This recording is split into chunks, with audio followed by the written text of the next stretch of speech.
President of the Royal College of Surgeons, President of the Royal College of Physicians, Chancellor of the NUI, Dean, faculty, fellow graduates, and good evening, and an especially warm welcome to family and friends who've joined us from all over the globe. I'm delighted to have the opportunity to share just a few words of reflection and thanks with you. The class of 2012 is a very diverse mix of nationalities, cultures, languages, personalities, and beliefs. And when thinking about today, I tried to put my finger on what exactly it is that binds us together as a class. I was reminded of our white coat ceremony in first year, at which Professor Lee spoke of the responsibility that we assume when we don a white coat. He explained that in the coming 4 to 5 years, through a process of osmosis and a little bit of magic, we would go from being green, inexperienced students to professional physicians. I liked that. Osmosis and a little bit of magic. In truth, it hasn't always been quite that easy. We've worked very hard, and there have been dark moments for us all, but I dare say they're easily outnumbered by moments of lightness and laughter. Over the past 4 or 5 years, we've had pints in the Swan, endless lectures, endless cups of tea in the Beaumont canteen. We've spent ages figuring out how to pronounce words like dysteidocokinesis. There have been long hours in the library, late hours at ballot sessions, dinners in a damp B&B in Mullingar, balls, tosbas, toskies, early mornings, late nights. We've suffered frequent bouts of what my grandmother calls third meds disease. I've had everything from hyperparathyroidism to Rocky Mountain spotted fever. Many of you have medals already in publications, and moreover, we've perfected the art of falling asleep almost anywhere. And here we are, at the end of it all. Our white coats, once immaculate and crisp, are now tired and stained with who knows what. And we've emerged as professionals, colleagues, and dare I say, friends. It's an honor to be asked to speak for a group of such bright, talented, and driven people. It's especially poignant for me because I'm all too aware that I very nearly wasn't here today. A year ago, as you were gearing up for your exams, I was lying at home in much worse shape than I am now, just beginning on the road to recovery. Not a day went by then without a phone call, a text, an email, or a cross-country visit with offers of help with exam tips and notes, sympathy, support, and encouragement.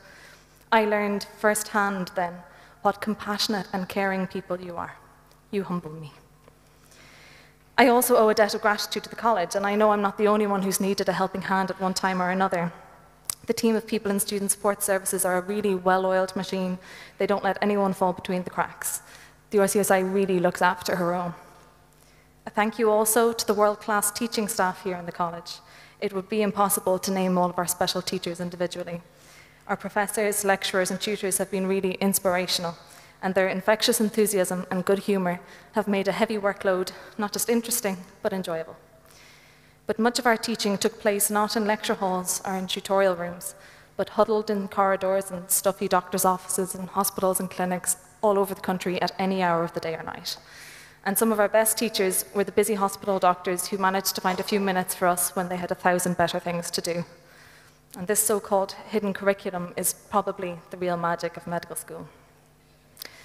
A thank you also to our parents, our families, spouses, and friends.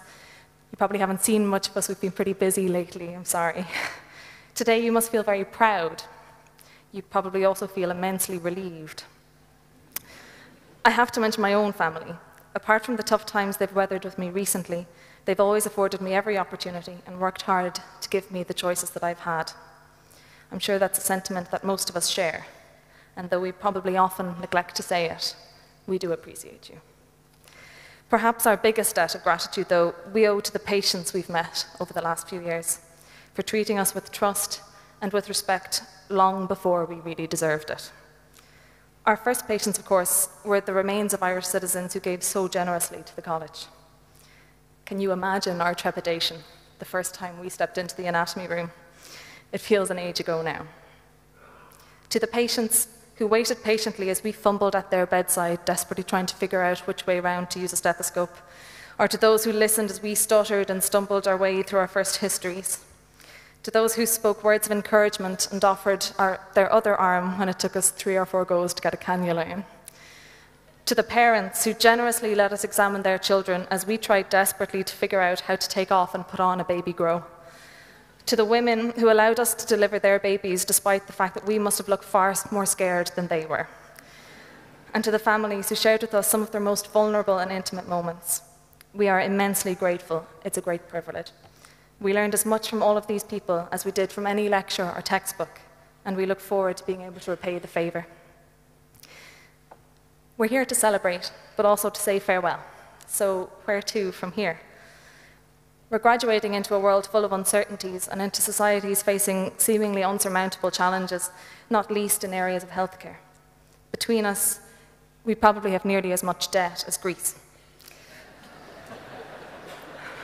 It's topical.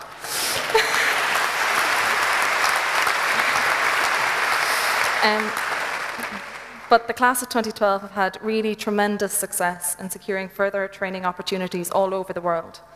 I would hope that as we embark upon these careers, that we'll remember the importance of caring for ourselves and remember the collegiate spirit that we feel today, that we might better care for each other. Because without that, we won't be able to give our patients the care they deserve. So we can leave here today full of pride, hope, and renewed enthusiasm as we look forward to the challenges ahead.